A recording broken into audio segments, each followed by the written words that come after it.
نحمده ونصلي على رسوله الكريم اما بعد فاعوذ بالله من الشيطان الرجيم بسم الله الرحمن الرحيم قال الله تبارك وتعالى في القرآن المجيد والفرقان الحميد ويل لكل همزة لمزة وقال النبي صلى الله عليه وسلم لا تسبوا الأموات فتوزوا الأحياء أو كما قال عليه الصلاة والسلام اللهم صل على محمد وعلى آل محمد كما صليت على إبراهيم وعلى آل إبراهيم إنك حميد مجيد اللهم بارك على محمد وعلى آل محمد كما باركت على إبراهيم وعلى آل إبراهيم إنك حميد مجيد یا رب صلی وسلم دائما ابدا علی حبیبک خیر الخلق کلہم۔ میرے محترم بزرگ اور دوستو، اللہ تبارک و تعالیٰ کا بہت بڑا احسان ہوا،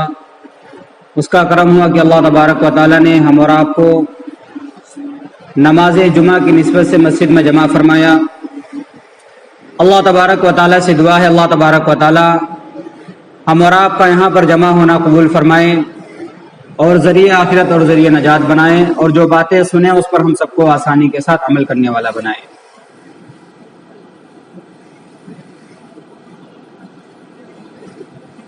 قرآن پاک میں اللہ تبارک و تعالیٰ نے ارشاد فرمایا وَيْلٌ لِكُلِّ هُمَزَةٍ لُمَزَةٍ، کہ ہلاکت ہے اس شخص کے لیے جو تانا دینے والا ہو اور عیب کو تلاش کرنے والا ہو، عیب کو چننے والا ہو۔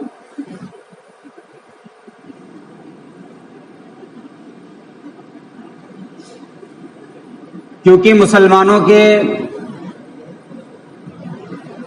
رشتوں کا دار و مدار،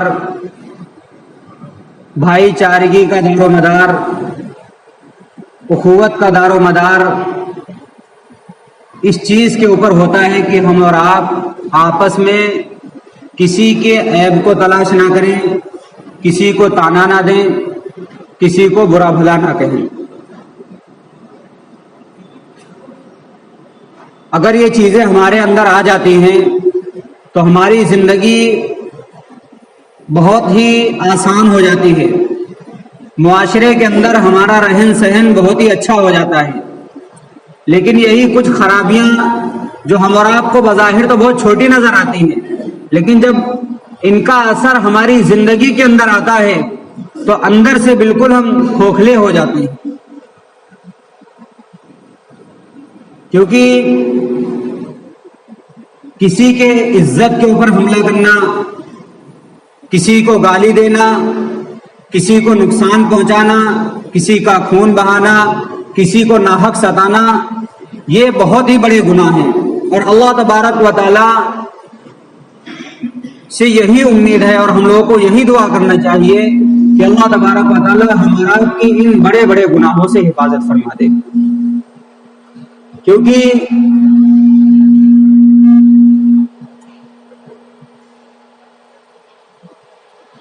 جو شخص ان گناہوں سے بچ گیا تو انشاءاللہ معاشرے کے اندر زندگی گزارنا اس کے لیے بہت ہی آسان ہو جایا کرتا ہے۔ کیونکہ نبی کریم صلی اللہ علیہ وسلم کا ارشاد ہے، آپ صلی اللہ علیہ وسلم نے ارشاد فرمایا کہ جو شخص کسی مسلمان کو ننگا کر کے، اس کی پیٹھ کو ننگا کر کے ناحق مارے گا تو وہ اس حال میں اللہ تبارک و تعالیٰ سے ملے گا کہ اللہ تبارک و تعالیٰ اس بندے کے اوپر ناراض ہوں گے۔ حقیقت بات بھی یہی ہے، اس لیے ہم اور آپ کو کسی کے عیبوں کے پیچھے پڑنے سے بھی بچنا چاہیے اور کسی کو تانا دینے سے بھی بچنا چاہیے، کیونکہ رسول پاک صلی اللہ علیہ وسلم نے ایک جگہ ارشاد فرمایا کہ اے وہ لوگوں جو بظاہر زبان سے کلمہ پڑھنے والے ہیں لیکن ایمان ان کے دلوں کے اندر داخل نہیں ہوا ہے۔ آگے آپ صلی اللہ علیہ وسلم نے ارشاد فرمایا کہ کسی کے بھی عیبوں کو تلاش کرنے سے ہم اور آپ کو بچنا چاہیے، کیونکہ اگر ہم کسی کے عیبوں کے پیچھے پڑ جاتے ہیں تو اللہ تبارک و تعالیٰ اس بندے کے پیچھے پڑ جاتا ہے، اور اللہ تبارک و تعالیٰ جس بندے کے عیبوں کے پیچھے پڑ جاتا ہے تو اسے گھر بیٹھے ہی رسوا کر دیتا ہے، گھر میں بیٹھا حفاظت کے ساتھ، لیکن اللہ جب کسی کے پیچھے پڑ جاتا ہے تو اسے گھر بیٹھے بٹھائے ہی رسوا کر دیتا ہے۔ اس لیے انسان کو صرف اور صرف اپنے عیوب پر نظر رکھنی چاہیے کہ ہمارے اندر کیا کمیاں ہیں، ہمارے اندر کیا خامی ہے، ہمارے اندر کیا نقص ہے۔ اپنے گریباں میں جھانک کر تو کبھی نہیں دیکھتے ہیں، لیکن دوسرے کے اوپر نکتہ چینی، دوسروں کے بارے میں برا بھلا کہنا، دوسروں کو تانا دینا، دوسروں کو گالی دینا، دوسروں کے ساتھ برا معاملہ کرنا، یہ ہم اور آپ شروع کر دیتے ہیں۔ تو دوسروں کے اوپر انگلی اٹھانے سے پہلے دوسروں کے عیب کو تلاش کرنے سے پہلے ہمیں اپنی زندگی کے اندر عیب دیکھنا ہے، اور ہمیں اپنے دوسرے بھائی سے بہتر بن کر کے دکھانا ہے۔ اگر ہمارے اندر واقعتاً کوئی عیب ہے تو اس سے ہمیں بچنا ہے، اور اس عیب کو اپنی زندگی سے نکالنا ہے۔ یہ نہ ہو کہ اپنے عیبوں کے اوپر نظر تو نہیں گئی، دوسرے مسلمان بھائی کے پیچھے پڑ گئے، اس کے عیب کو تلاشنا شروع کر دیا، اس کی بے عزتی کرنے پر اتر آئے۔ ایک مرتبہ نبی کریم صلی اللہ علیہ وسلم نے صحابہ سے ارشاد فرمایا کہ تم لوگ یہ بتاؤ کہ تمہارے نزدیک مفلس کون ہے؟ صحابہ کہنے لگے کہ اللہ کے نبی، ہمارے نزدیک تو مفلس وہ شخص ہے جس کے پاس روپیہ پیسہ درہم دینار دنیا کا سامان نہ ہو، وہ ہمارے نزدیک مفلس ہے۔ تو نبی پاک صلی اللہ علیہ وسلم نے ارشاد فرمایا کہ میری امت کا مفلس شخص وہ ہے جو دنیا سے بہت ساری نمازیں، بہت سارے روزے، بہت سارے حج، بہت ساری زکوٰۃ اور بہت ساری مقبول عبادتیں لے کر کے اللہ تبارک و تعالیٰ کے جب دربار میں آئے گا، لیکن اس کا حال یہ ہوگا، بے شک اس نے نمازیں بہت پڑھی ہیں، حج بھی کیے ہیں، زکوٰۃ بھی ادا کی ہے، لوگوں کے ساتھ بھلائی کا معاملہ بھی کیا ہے، بہت ساری مقبول عبادتیں لے کر کے آیا ہے، لیکن اس کا معاملہ یہ ہوگا کہ اس نے دنیا میں کسی کو گالی دی ہوگی، کسی کو تکلیف پہنچائی ہوگی، کسی کی عزت کے اوپر حملہ کیا ہوگا، کسی کے مال کو ناحق کھایا ہوگا، کسی کے خون کو بہایا ہوگا، کسی کو ستایا ہوگا، کسی کو پریشان کیا ہوگا۔ تو یہ ساری عبادتیں لے کر کے تو آیا ہوگا، لیکن ساتھ ساتھ میں دنیا میں یہ جرم بھی کیے ہوں گے، تو حقداروں کو بلایا جائے گا، جن لوگوں کو ستایا ہے، جن لوگوں کو پریشان کیا ہے، تو ان حقداروں کو ان کے حق کے بقدر اس کی نیکیوں میں سے حساب دے دیا جائے گا۔ پھر دوسرے حقدار کو بلایا جائے گا، وہ بھی اپنے حق کے بقدر اس کے میں سے نیکیاں لے لے گا۔ اور لوگوں کا حق ادا کرنے سے پہلے اگر اس شخص کی نیکیاں ختم ہو گئی تو جن لوگوں کو ستایا ہے، جن لوگوں کو پریشان کیا ہے، انہوں نے جو بھی دنیا کے اندر گناہ کیے ہیں، جو بھی ظلم و زیادتی دنیا کے اندر کی ہے، ان سب کا وبال، ان سب کے گناہ اس آدمی کے اوپر ڈال دیے جائیں گے، اور کہا جائے گا کہ اسے جہنم میں پھینک دو۔ اب سوچو، ہم اور آپ 5 وقت کے نمازی بھی ہیں، حاجی بھی بن گئے ہیں ماشاءاللہ، قاضی بھی بن گئے ہیں، بہت بڑے مفتی بھی بن گئے ہیں، بہت بڑے عبادت گزار بھی ہیں، صلاۃ الاوابین، چاشت، اشراق، تہجد، کوئی نماز نہیں چھوٹتی ہے۔ فخر سے لوگوں سے کہتے ہیں کہ ہم 5 وقت کی تو پڑھتے ہی پڑھتے ہیں، ساتھ میں اور بھی نمازیں جو اللہ نے نوافل دی ہیں ان کو بھی ہم بخوبی ادا کرتے ہیں، ہم روزے رکھتے ہیں، ہم نے حج کر لیا ہے اپنے پاک مال سے، ہم نے زکوٰۃ دے دی ہے، ہم نے لوگوں کے ساتھ بھلائی کا معاملہ کر دیا ہے، لیکن ان کے دل میں یہ خیال نہیں آتا ہے کہ ہم نے کسی کے دل کو تکلیف تو نہیں دی ہے، کسی مسلمان کی عزت پر، کسی مسلمان کی عصمت پر ہم نے حملہ تو نہیں کیا ہے۔ اگر کسی کی مسلمان کی عزت کے اوپر حملہ کیا ہے، کسی کی عصمت کے اوپر حملہ کیا ہے، کسی کا مال کھا لیا ہے، کسی کی زمین ہڑپ لی ہے، کسی کو ستایا ہے، کسی کو گالی دی ہے، کسی کے عیبوں کو تلاش کیا ہے، کسی کو ہم نے تانا دیا ہے، کسی کو ہم نے آر دلائی ہے اس کے گناہ کے اوپر، تو یہ ساری کی ساری عبادتیں سب قیامت کے دن بیکار ہو جائیں گی۔ کوئی فائدہ نہیں ملنے والا. نہ تو پھر ہمیں نماز کوئی فائدہ دے گی، نہ ہی ہمیں حج کوئی فائدہ دے گا، نہ ہی زکوٰۃ و خیرات ہمیں کوئی فائدہ دے گی. کیونکہ دین جو ہے وہ سارے مجموعے کا نام ہے. اگر آپ نمازی ہیں 5 وقت کے تو آپ کے اوپر یہ بھی فرض بنتا ہے کہ آپ اپنے ماں باپ کے فرما بردار بھی ہوں. اگر آپ اپنے ماں باپ کے فرما بردار ہیں تو آپ کے اوپر یہ بھی ضروری بنتا ہے کہ اللہ نے آپ کو اگر مال دیا ہے تو اس میں سے لوگوں کا حق بھی نکالتے ہوں. اگر آپ لوگوں کے ساتھ بھلائی کا معاملہ کرتے ہیں تو آپ کے اوپر یہ بھی حق بنتا ہے کہ آپ 5 وقت کے نمازی بھی ہوں. صرف ایک چیز کو لے لینا کہ ہم 5 وقت کے نمازی ہیں، کامیاب ہو گئے، تو یہ صرف شیطانی بہکاوا ہے، شیطانی وسوسہ ہے، نفس کا دھوکہ ہے. وہ شخص کامیاب نہیں ہو سکتا. اپنے دل میں ضرور کامیاب ہو جائے گا، لیکن اللہ کے دربار میں، اللہ کے سامنے وہ شخص کامیاب نہیں ہو سکتا. کیونکہ آپ نے آپ صلی اللہ علیہ وسلم کی ابھی حدیث سنی. کتنی عبادتیں، مقبول عبادتیں وہ ہوتی ہیں کہ کوئی شک و تردد ہی نہ ہو کہ اللہ پتہ نہیں قبول کرے یا نہ کرے. بالکل پکے یقین کے ساتھ عبادت کر کے یہاں سے ہم گئے ہیں، اور قیامت کے میدان میں ہم نے کسی کو گالی دی ہے، کسی کو ستایا ہے، تو ساری کی ساری نیکیاں ان لوگوں کو دے دی جائیں گی. جیسے ہم لوگ بہت سے لوگوں کو غیبت کرنا شروع کر دیتے ہیں. اگر اس آدمی کے اندر واقعتاً وہ کمی خامی ہے تو یہ تو غیبت ہے، اور نہیں ہے اور اس کے بارے میں ہم کوئی ذکر کر رہے ہیں تو یہ اس کے اوپر تہمت ہو گئی، اس کے اوپر بہتان ہو گیا، جو بہت ہی بڑا گناہ ہے. تو ہم اور آپ جب کسی کی غیبت کرتے ہیں تو یہ سوچئے کہ ہمارے لیے کتنی ہلاکت و بربادی ہوتی ہے، لیکن جس کی ہم غیبت کر رہے ہیں اللہ تبارک و تعالیٰ اس کے گناہوں کو گھٹا دیتا ہے. اگر ہماری کوئی برائی کر رہا ہے، ہماری کوئی غیبت کر رہا ہے، تو غیبت کرنے والا تو خوش ہو سکتا ہے کہ ہم نے اس مسلمان کی عزت کو اچھالا، اس کی غیبت کی ہے، لیکن اس سے فائدہ کیا ہوگا کہ اللہ تبارک و تعالیٰ ہم اور آپ کے گناہوں کو گھٹا دے گا. تو آج معاشرے کے اندر لوگوں کو تانا دینا، گناہوں کے اوپر آر دلانا، یہ بہت ہی عام چیز ہے. لوگوں کو گالی دینا بہت ہی عام چیز ہو گئی ہے. ایک صحابی ہیں حضرت ایاس بن حمار رضی اللہ عنہ، وہ کہنے لگے کہ اے اللہ کے نبی، میرے قوم میں ایک ایسا آدمی ہے جو مجھے گالی دیتا ہے، تو اے اللہ کے نبی کیا میں اس سے بدلہ لے لوں، کیا میں انتقام لے لوں؟ آپ صلی اللہ علیہ وسلم نے ارشاد فرمایا کہ آپس میں گالی گلوچ کرنے والے 2 شخص، 2 شیطان ہیں کہ وہ آپس میں فحش گوئی کرتے ہیں اور ایک دوسرے کو جھوٹا کہتے ہیں، ایک دوسرے کو برا بھلا کہتے ہیں. اس لیے گالی گلوچ سے ہی بچنا چاہیے. آگے ایک روایت آئے گی، اس سے آپ کو پتا چلے گا کہ گالی دینے کا کتنا بڑا وبال ہے. ایک صحابی ہیں حضرت ابو جریح رضی اللہ عنہ، وہ کہتے ہیں کہ میں نے نبی کریم صلی اللہ علیہ وسلم سے کہا کہ اے اللہ کے نبی، آپ مجھے کچھ وصیت فرما دیجیے، آپ مجھے کچھ نصیحت فرما دیجیے. تو رسول پاک صلی اللہ علیہ وسلم نے ارشاد فرمایا کہ ابو جریح، کبھی کسی کو گالی مت دینا.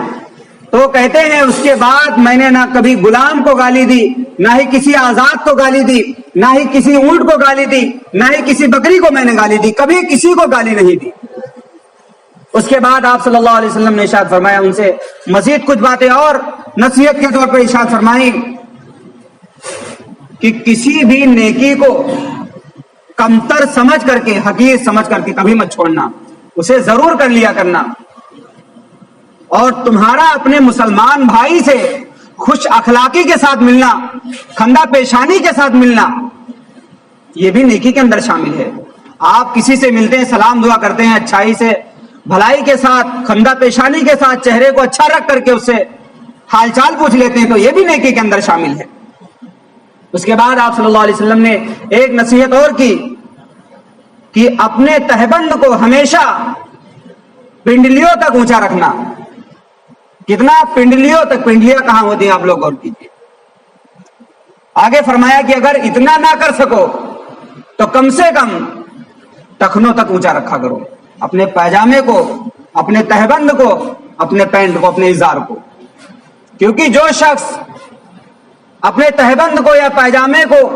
یا پینٹ کو ٹخنے سے نیچے رکھتا ہے تو یہ تکبر کے اندر شامل ہے، اور اللہ تبارک و تعالیٰ کہہ رہا ہے کہ مجھے تکبر بالکل پسند نہیں ہے. ایک اور چیز آپ صلی اللہ علیہ وسلم نے آگے ارشاد فرمائی، جیسے دو مسلمان ہوتے ہیں، دو بھائی ہوتے ہیں، ہمارے راز اس کو پتہ ہیں اور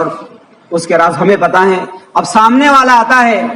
اور تمہیں گناہ پر آر دلانے لگتا ہے، تمہارے راز بیان کرنے لگتا ہے، تمہیں ذلیل و رسوا کرنے لگتا ہے. حالانکہ تم چاہو تم بھی اسے رسوا کر سکتے ہو، تم بھی اسے ذلیل کر سکتے ہو، تم بھی اس کے گناہوں کی بات یاد دلا سکتے ہو، لیکن تم چپ رہتے ہو، خاموش رہتے ہو، کچھ اس سے نہیں کہتے ہو. تو اللہ تبارک و تعالیٰ کا معاملہ یہ ہے کہ جو شخص کسی مسلمان کو اس کے گناہ پر آڑ دلا رہا ہے تو تمہارے اوپر کوئی فرق نہیں پڑے گا، اس کا وبال اسی شخص پر ہو جائے گا. تو کسی کے عیبوں کو تلاش کرنا، کسی کو گالی دینا اور اس کے عیبوں کو مجلسوں کے اندر بیان کرنا، اس کی کمیوں کو بیان کرنا، یہ بہت ہی غلط بات ہے، بہت ہی بڑا گناہ ہے. وہاں کے اندر کسی کے اندر اگر خامی ہے، کمی ہے، تو اس سے مل کر کے، اس سے پیار سے سمجھایا جائے، اس سے بتایا جائے. کیونکہ آپ دوسروں کو بتاؤ گے اس کی برائیاں تو اس آدمی کی اصلاح نہیں ہو پائے گی. اور ایسا ہو سکتا ہے کہ آپ کسی کو ذلیل کر رہے ہوں، آپ کسی کو رسوا کر رہے ہوں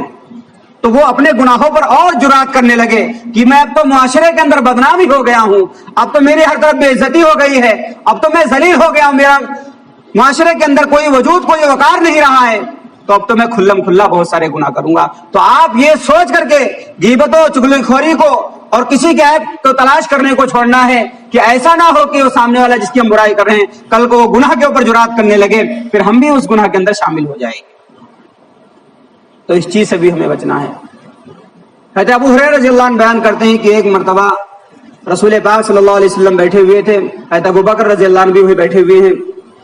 ایک شخص حضرت ابو بکر رضی اللہ عنہ کو بہت برا بھلا کہنے لگتا ہے. آپ صلی اللہ علیہ وسلم بھی ہوئے بیٹھے ہوئے ہیں، ابو بکر کچھ نہیں کہتے، خاموش بیٹھے ہوئے ہیں. آپ تبسم کرنے لگتے ہیں، مسکرانے لگتے ہیں. جب اس نے پھر برا بھلا کہا حضرت ابو بکر کو تو حضرت ابو بکر رضی اللہ عنہ نے چند باتیں اپنی طرف سے کہہ دی. اتنے میں رسول پاک صلی اللہ علیہ وسلم وہاں سے اٹھ کر کے چلے گئے. حضرت ابو بکر بھی ان کے پیچھے پیچھے چلے گئے. کہنے لگے کہ اللہ کے نبی، جب تک وہ شخص مجھ کو برا بھلا کہتا رہا تو آپ تو خاموشی کے ساتھ سنتے رہے، آپ وہی بیٹھے رہے، لیکن جیسے ہی اس نے مجھے کچھ کہا اور میں اپنی طرف سے کچھ بولا، آپ وہاں سے اٹھ کر کے چل دیے. تو رسول پاک صلی اللہ علیہ وسلم نے ایک بات آپ زر سے لکھنے کے قابل ہے. آپ صلی اللہ علیہ وسلم نے ارشاد فرمایا کہ اے ابو بکر، جس وقت تک تم خاموش تھے، اس جو برا بھلا کہہ رہا تھا، جب تک تم اس کی باتوں کے اوپر صبر کر رہے تھے، اللہ تبارک و تعالیٰ نے ایک فرشتے کو مقرر کر دیا تھا، وہ فرشتہ تمہاری طرف سے جواب دے رہا تھا. جب تم نے بھی پلٹ کر کے جواب دے دیا، فرشتہ وہاں سے چلا گیا، شیطان بیچ میں آ گیا اور میں شیطان کے ساتھ نہیں بیٹھتا، اس لیے میں وہاں سے اٹھ کر کے چلا آیا. تو اگر ہم خاموش ہیں، کسی کی بات کے اوپر صبر کر رہے ہیں، تو یہ سوچ لیں کہ اللہ تبارک و تعالیٰ اس سے ہمیں بہترین بدلہ عطا فرمائے گا. آگے اللہ کے نبی نے 3 باتیں ارشاد فرمائی کہ 3 باتیں بالکل برحق ہیں. بھائی گھڑی کی طرف نہ دیکھیں، بیان دیر میں شروع ہوا تھا. کہ 3 باتیں برحق ہیں. سب سے پہلی بات، آپ کو اگر کوئی ستاتا ہے، آپ کو اگر کوئی پریشان کرتا ہے اور آپ اللہ کی رضا کے لیے اسے درگزر کر دیتے ہیں، حالانکہ آپ طاقت رکھتے ہیں، انتقام لینے کی طاقت رکھتے ہیں، بدلہ لینے کی طاقت رکھتے ہیں، لیکن آپ بدلہ نہیں لیتے ہیں، تو اللہ تبارک و تعالیٰ آپ کو کبھی فرما دے گا، طاقتور کر دے گا. دوسرا شخص جو صلہ رحمی کرنے کے لیے دینے کا دروازہ کھولتا ہے، لوگوں کو خوب عطا کرتا ہے، لوگوں کو خوب دیتا ہے، تو اللہ تبارک و تعالیٰ اس کے مال کے اندر زیادتی کر دیتے ہیں. تیسرا وہ شخص جو اپنے مال کو بڑھانے کے لیے سوال کا دروازہ کھولتا ہے، بھیک مانگتا ہے، اس کے اوپر مال بھی ہے، گاڑیاں بھی ہیں، مکان بھی ہے، لیکن پھر بھی وہ لوگوں سے بھیک مانگتا ہے، تو اللہ تبارک و تعالیٰ اس کے مال کو بڑھاتا نہیں ہے بلکہ اس شخص کے مال کو گھٹا دیتا ہے. ایک روایت شروع میں پڑھی گئی تھی آیت کے بعد، آپ صلی اللہ علیہ وسلم نے ارشاد فرمایا لا تسبوا الاموات فتؤذوا الاحیاء، کہ تم مردوں کو گالیاں مت دیا کرو، اس سے تم زندوں کو تکلیف پہنچاؤ گے. کیونکہ جو اس کے رشتہ دار ہیں، جو اس کے گھر والے ہیں، جب تم اسے گالی دو گے مردوں کو، تو ظاہر سی بات ہے اس کے گھر والوں کو تکلیف ہوگی. اسی لیے آپ صلی اللہ علیہ وسلم نے ارشاد فرمایا کہ مردوں کی نیکیاں بیان کیا کرو، خوبیاں بیان کیا کرو، مردوں کی برائیاں مت بیان کیا کرو. اگر واقعتاً اس کے اندر کوئی کمی تھی، خامی تھی، تو اس کے اوپر چھوڑ دو. اپنی زبان مت خراب کرو. مردے کی صرف مرنے والے آدمی کی صرف اچھائیاں بیان کیا کرو, لوگوں کے سامنے خوبیاں بیان کیا کرو. یہ نہ کہو کہ اس کے اندر یہ عیب تھا, اچھا ہوا کہ اللہ نے اسے اٹھا لیا, اچھا ہوا اس دنیا سے چلا گیا. ایسے الفاظ ہمیں زبان سے نہیں کہنا چاہیے. اور ایک اور روایت ہے, اس کے بعد اپنی بات کو ختم کروں گا. رسول پاک صلی اللہ علیہ وسلم صحابہ ہیں, آپ صلی اللہ علیہ وسلم نے ارشاد فرمایا کہ کتنا برا ہے وہ شخص جو اپنے ماں باپ کو گالی دیتا ہے. صحابہ کہنے لگے کہ اللہ کے نبی, اپنے ماں باپ کو کون گالی کیسے دے سکتا ہے؟ تو آپ صلی اللہ علیہ وسلم نے ارشاد فرمایا, جیسے جھگڑا ہوتا ہے کسی سے, آپ کسی کے باپ کو گالی دیتے ہیں, کسی کے ماں کو گالی دیتے ہیں, پلٹ کر کے وہ آپ کے باپ کو بھی گالی دیتا ہے, آپ کی ماں کو بھی گالی دیتا ہے, تو گویا کی ذمہ دار آپ ہی ٹھہرے. آپ نے شروعات کی, آپ ہی نے اپنے ماں باپ کو گالی دلوائی. تو ہمیں گالی سے بھی بچنا ہے. کسی کی ماں کو گالی دینا, کسی کی بہن کو گالی دینا, کسی کے بیٹی کو گالی دینا, کسی کے بیٹے کو گالی دینا, یہ اللہ تبارک و تعالیٰ کی نظر میں بہت ہی برا ہے, بہت ہی عظیم گناہ ہے, جس سے ہم اور آپ کو توبہ کرنے کی ضرورت ہے. تو یہاں جمعے کے اندر یہ وعدہ کر کے جائیں, اللہ کے گھر سے وعدہ کر کے جائیں کہ آج سے انشاءاللہ ہم کسی کی ماں کو, کسی کی بیٹی کو, کسی کے بھائی کو, کسی کے باپ کو انشاءاللہ گالی نہیں دیں گے. آج کے بعد کوئی غلط لفظ نہیں کہیں گے کسی کی شان میں, کسی کا حق نہیں ماریں گے, کسی کو تانا نہیں دیں گے, کسی کے عیب کو تلاش نہیں کریں گے. اللہ تبارک و تعالیٰ سے دعا ہے, اللہ تبارک و تعالیٰ ہم سب کو ان چند باتوں پر عمل کرنے کی توفیق عطا فرمائے اور معاشرے کے اندر بہترین سے بہترین زندگی گزارنے والا بنائے. وآخر دعوانا